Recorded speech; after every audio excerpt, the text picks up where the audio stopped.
B. Memaknai semangat kejuangan pemuda dalam perjuangan kemerdekaan Republik Indonesia. Sebelum kita mengkaji lebih jauh tentang semangat kejuangan pemuda dalam perjuangan kemerdekaan Republik Indonesia, silakan kalian secara berkelompok mengkaji bagaimana sepak terjang atau peran para pemuda khususnya yang menjadi panitia Kongres Pemuda tahun 1928. Kalian setidaknya dapat memilih minimal 3 nama dari panitia Kongres Pemuda 1928. Silakan gali informasi tentang apa peran dan keterlibatan nama tersebut dalam sejarah perjuangan kemerdekaan. Peserta dan panitia Kongres Pemuda 2 diantaranya, Sugondo Jojo Puspito, PPPI RM Joko Marsaid, Jong Java, Muhammad Yamin, Jong Sumateranenbon, Amir Syarifuddin, Jong Bataksbon, Johan Muhammad Caai, Jong Islamietenbon, RKC Sungkana, Pemuda Indonesia, Senduk, Jong Selebes, Yohanes Leimena, Jong Ambon, dan Rohjani Suud, Pemuda KOM Betawi. Dalam Kamus Bahasa Indonesia, pemuda adalah orang muda laki-laki. Pemuda dikaitkan dengan Sumpah Pemuda, tentunya menyangkut pemuda dan pemudi. Menurut Undang-Undang Nomor 40 Tahun 2009 tentang Kepemudaan, dalam Pasal 1 dinyatakan bahwa pemuda adalah warga negara Indonesia yang memasuki periode penting pertumbuhan dan perkembangan yang berusia 16-30 tahun. Dilihat dari definisi tersebut hanya menunjukkan pada definisi pemuda dengan ukuran biologis semata. Pemuda bukanlah kategori universal biologis, melainkan suatu keadaan sosial yang berubah yang muncul pada waktu tertentu dan pada kondisi yang jelas. Anak muda mendapatkan lebih banyak tanggung jawab dibandingkan anak-anak, namun masih terikat kontrol orang dewasa. Pada fase dari anak-anak menuju dewasa biasanya melibatkan fase pemberontakan. Dalam sejarah perjuangan bangsa Indonesia, para pemuda telah mampu memanfaatkan fase gejolak kepemudaan untuk diarahkan menjadi daya dorong dalam memperjuangkan kemerdekaan Indonesia. Sejarah mencatat organisasi pergerakan nasional pertama, yaitu Budi Utomo, didirikan oleh mahasiswa Stovia di Batavia. Mahasiswa tentunya termasuk dalam golongan pemuda. Gelora untuk berjuang juga diwujudkan dalam bentuk organisasi pemuda lainnya seperti Jong Java, Jong Selebes, Jong Sumateranenbon, dan lain-lain. Makin banyaknya organisasi pemuda yang bermunculan seperti Budi Utomo mendorong kaum intelektual pada saat itu untuk membentuk gerakan yang senada dan turut ambil bagian dalam sejarah pergerakan nasional, berawal dari aktivis perhimpunan pelajar di negeri Belanda dan klub belajar, Aglemen Studi Club, yang dipimpin Soekarno di Bandung. Dibentuklah Partai Nasional Indonesia. Selain itu, ada juga Partai Bangsa Indonesia yang kemudian berubah menjadi Partai Indonesia Raya yang berasal dari Indische Studi Club di Surabaya. Partai Nasional Indonesia, PNI, didirikan pada tahun 1927, digawangi oleh tokoh-tokoh besar seperti Ir. Soekarno, Dr. Cipto Mangunkusumo, Ir. Anwari, Sartono SH, Budiarto SH, dan Dr. Samsi. PNI tumbuh dan berkembang menjadi salah satu partai politik berpengaruh pada saat itu. Apabila kita bandingkan tahun berdirinya PNI dan tahun kelahiran Soekarno pada tahun 1901, Soekarno pada waktu itu lebih kurang berusia 26 tahun. Usia 26 tahun merupakan usia yang masih muda dan memiliki semangat muda, yaitu semangat untuk mengubah bangsa ini lebih baik. PNI sebagai partai nasionalis termasuk mampu berkembang dengan sangat pesat karena semua golongan dirangkul untuk bergabung dan bersatu. PNI makin menunjukkan pengaruhnya dalam melawan penjajahan pada saat itu. Tahun 1927, PNI membentuk sebuah badan koordinasi dari berbagai macam aliran untuk menggalang kesatuan aksi melawan penjajahan. Badan tersebut diberi nama PPPKI atau Pemufakatan Perhimpunan Politik Kebangsaan Indonesia. Selanjutnya, pada tahun 1929, PNI melakukan kongres dan mencetuskan cita-cita sosialisme dan semangat non-kooperasi. Berita ini pun mulai memicu reaksi dari pemerintahan kolonial Belanda. Pemerintah Belanda menangkap para pemimpin PNI, yakni Ir. Soekarno, Gatot Mangkupraja, Maskun, dan Surya Dinata. Kemudian, keempat tokoh tersebut disidangkan di Pengadilan Bandung pada tahun 1930. Dalam persidangan itu, Soekarno mengajukan pembelaan dengan menyampaikan pidato yang berjudul Indonesia Menggugat. Hakim pada saat itu adalah Dr. R. Sigembek van Hukkelen. Pembela para tokoh Indonesia adalah Sartono SH, Sastro Muljono SH, dan Idik Prawiradiputra SH. Namun, karena lemahnya posisi bangsa Indonesia pada saat itu, keempat tokoh itu dinyatakan bersalah dan Pengadilan Negeri Bandung menjatuhkan hukuman pidana kepada Soekarno dengan 4 tahun penjara, Maskun 2 tahun penjara, Gatot Mangkupraja 1 tahun 8 bulan penjara, dan Suryadinata 1 tahun 3 bulan penjara. Dinginnya penjara, kejamnya sipir penjara tidak mengubah asa para pemuda Indonesia untuk memperjuangkan kemerdekaan. Bahkan, gerakan perjuangan para pemuda makin gencar dilakukan di seluruh Indonesia. Sejarah mencatat beberapa pejuang nasional yang berjuang dan meninggal di usia muda. Para pahlawan tersebut diantaranya sebagai berikut. 1. Wage Rudolf Supratman. Wage Rudolf Supratman lahir pada tanggal 19 Maret tahun 1903 di Purworejo dan wafat pada tanggal 17 Agustus tahun 1938 ketika berusia 35 tahun.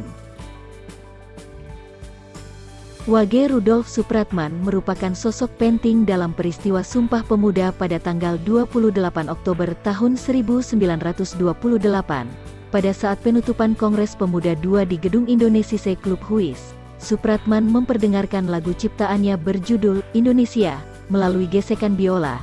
Semua peserta kongres yang hadir menyambut dengan luar biasa serta memberikan ucapan selamat. Hingga saat ini, lagu ciptaan Supratman berjudul Indonesia Raya menjadi lagu kebangsaan negara Indonesia. Sebelum Indonesia merdeka, sangat sulit untuk menyanyikan lagu kebangsaannya sendiri.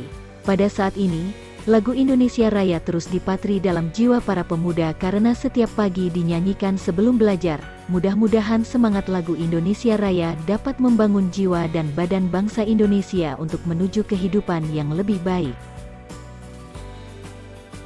2. Chairil Anwar.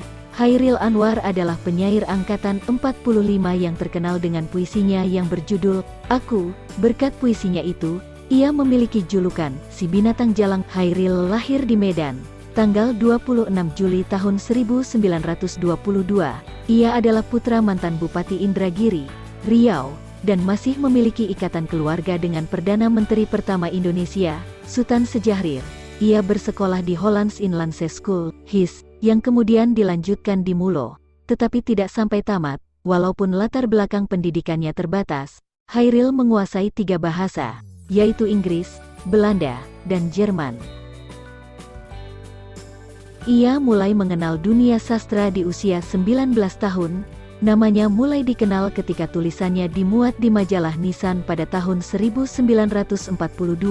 Sebagai seorang penyair, kondisi sosial dan perjuangan bangsa Indonesia mengilhami pembuatan puisinya. Chairil Anwar menciptakan karya yang sangat terkenal bahkan sampai saat ini seperti Kerawang Bekasi dan Aku. Belum genap 27 tahun, Chairil meninggal dunia. Walaupun hidupnya di dunia sangat singkat, Chairil Anwar dan karya-karyanya sangat melekat pada dunia sastra Indonesia.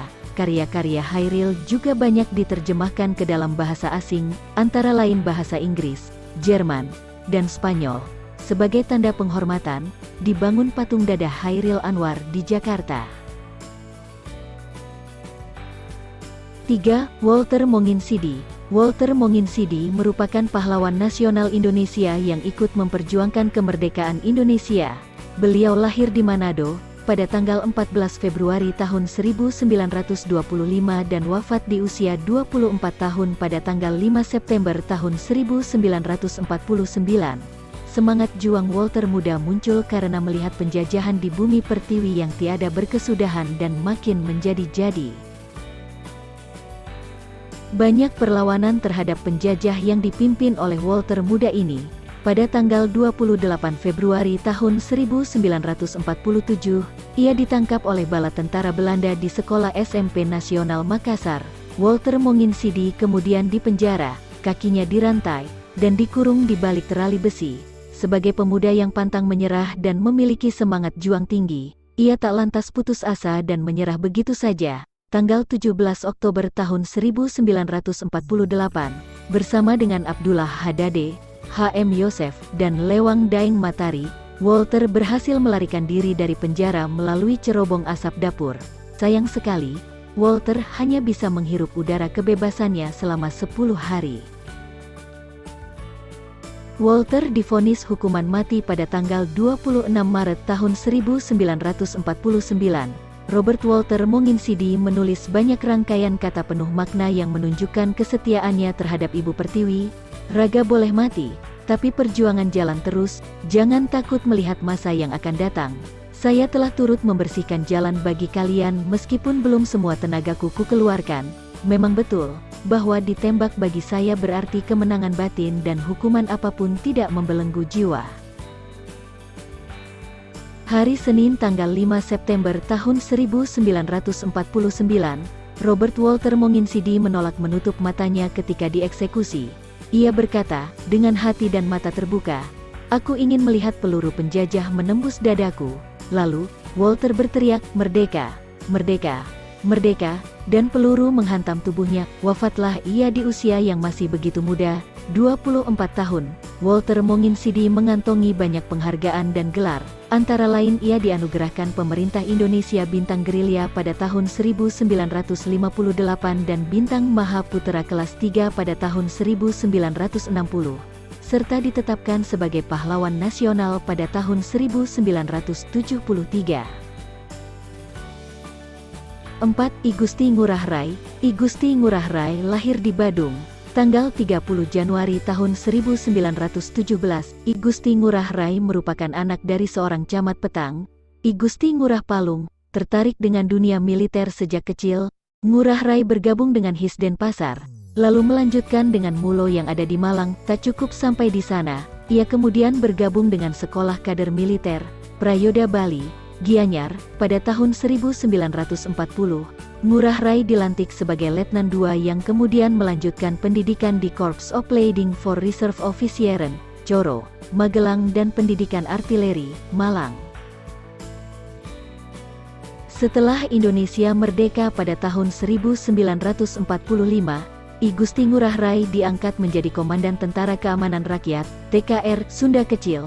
Sebagai Komandan TKR Sunda Kecil, Ngurah Rai merasa perlu untuk melakukan konsolidasi dengan pimpinan TKR Pusat di mana saat itu bermarkas di Yogyakarta. Sampai di Yogyakarta, Ngurah Rai dilantik menjadi Komandan Resimen Sunda Kecil berpangkat Letnan Kolonel. Kembali dari Yogyakarta dengan bantuan persenjataan, Ngurah Rai mendapati bahwa Belanda telah menduduki Bali dengan memengaruhi Raja-Raja Bali. Bersama Ciung Wanara, pasukan kecil Ngurah Rai, pada tanggal 18 November tahun 1946, menyerang Tabanan yang menghasilkan satu detasemen Belanda dengan persenjataan lengkap menyerah. Hal ini memicu Belanda untuk menyerang Ngurah Rai dan pasukannya. Pertahanan demi pertahanan yang dibentuk Ngurah Rai hancur hingga sampai pada pertahanan terakhir Ciung Wanara, Desa Margarana. Ngurah Rai dan pasukannya meninggal semua. Perang tersebut dikenal dengan Perang Puputan Margarana karena sebelum gugur, Ngurah Rai sempat meneriakkan kata puputan yang berarti perang habis-habisan. Peristiwa tersebut terjadi pada tanggal 20 November tahun 1946. Berkat usahanya tersebut, Ngurah Rai mendapatkan gelar Bintang Mahaputra dan kenaikan pangkat menjadi Brigjen TNI, Anumerta. Tak hanya itu, ia juga mendapatkan gelar Pahlawan Nasional berdasarkan SK Presiden RI nomor 63, TK 1975 tanggal 9 Agustus tahun 1975. Kemerdekaan bangsa Indonesia tidaklah didapatkan dengan mudah. Pemaparan di atas menggambarkan bahwa perjuangan untuk meraih kemerdekaan dilakukan oleh semua lapisan masyarakat termasuk pemuda-pemuda bahkan menjadi pejuang terdepan dalam menghadapi Belanda. Beberapa tokoh pemuda yang digambarkan di atas berjuang karena terinspirasi untuk mempersatukan bangsa Indonesia seperti yang diamanatkan oleh Sumpah Pemuda pada tahun 1928. Pejuang lainnya yang berusia muda dan berjuang mengorbankan tenaga, harta dan nyawa masih banyak yang tidak tercatat dalam sejarah. Sebelumnya, Kalian sudah mempelajari bahwa Kongres Pemuda II yang melahirkan Sumpah Pemuda tanggal 28 Oktober tahun 1928 dilaksanakan oleh para pemuda yang berbeda suku, agama, ras, dan cara pandang politik. Pemuda Jawa diwakili Jong Java, pemuda Batak diwakili Jong Batak, pemuda Sulawesi diwakili Jong Celebes dan lain-lain. Dari pemuda Tionghoa, tercatat Kui Tiam Hong, John Lau Choan Hok, Oi Kai Siang dan Choi Jien Kui.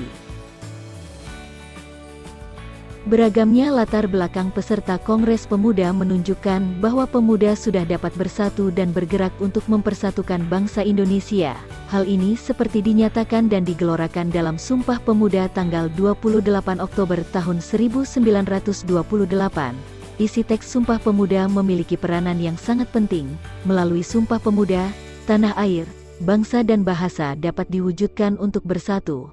Dengan Sumpah Pemuda pula, perjuangan yang dilakukan oleh bangsa Indonesia tidak lagi bersifat kedaerahan, tetapi sifatnya sudah nasional hingga akhirnya kemerdekaan dapat dicapai. Dari sejarah Sumpah Pemuda ini, dapat kita ambil nilai-nilai persatuan dan kesatuan bangsa dan membuktikan bahwa ternyata berbagai perbedaan dapat disatukan. Walaupun Sumpah Pemuda terjadi di zaman dahulu, tetapi ada nilai-nilai luhur yang masih bisa kita terima dan kita amalkan. Adapun nilai-nilai luhur yang terkandung dalam Sumpah Pemuda adalah sebagai berikut. 1. Cinta bangsa dan tanah air. Sumpah Pemuda berisi ikrar satu tanah air, satu bangsa, dan satu bahasa, yaitu bahasa Indonesia. Inilah wujud dari rasa cinta bangsa dan tanah air, nasionalisme, yang dinyatakan para pemuda di tahun 1928. Cinta terhadap bangsa dan tanah air artinya kita setia dan bangga terhadap bangsa dan negara Indonesia. 2. Persatuan. Sumpah Pemuda dirumuskan dan diikrarkan oleh pemuda dari daerah, suku, agama, dan golongan yang berbeda. Perbedaan tidak menjadi penghalang bagi para pemuda untuk bersatu dalam satu wadah, yakni satu bangsa Indonesia. Ikrar ini kemudian dilanjutkan dalam bentuk bersatu padu untuk berjuang melawan penjajah demi mendapatkan kemerdekaan. Para pemuda benar-benar sadar jika berjuang tanpa persatuan, tak akan menang dan berhasil. Penjajahan tak mungkin berakhir jika rasa persatuan tidak tercipta antar pemuda dan pemudi di seluruh tanah air Indonesia. Bersatu kita teguh, bercerai kita runtuh. Itulah gambaran pentingnya persatuan bagi bangsa Indonesia. 3. Sikap rela berkorban. Rela berkorban artinya kesediaan dengan ikhlas untuk memberikan segala sesuatu yang dimilikinya, sekalipun menimbulkan penderitaan bagi dirinya sendiri. Rela berkorban untuk kepentingan banyak orang, terlebih untuk kepentingan bangsa dan negara, akan memperkuat persatuan dan kesatuan. Begitu juga yang dilakukan oleh para pemuda dalam peristiwa Sumpah Pemuda maupun dalam perjuangan merebut kemerdekaan. Para pemuda dengan ikhlas berkorban untuk bangsa dan negara tanpa mengharapkan imbalan meski telah mengorbankan banyak tenaga dan pikiran demi kemerdekaan bangsa. 4. Mengutamakan kepentingan bangsa. Sumpah Pemuda dan perjuangan pemuda merebut kemerdekaan menunjukkan bahwa para pemuda tak mementingkan daerah atau golongannya masing-masing. Pemuda hanya memikirkan bagaimana bangsa Indonesia dapat bersatu padu untuk mengusir penjajah dan mencapai kemerdekaan.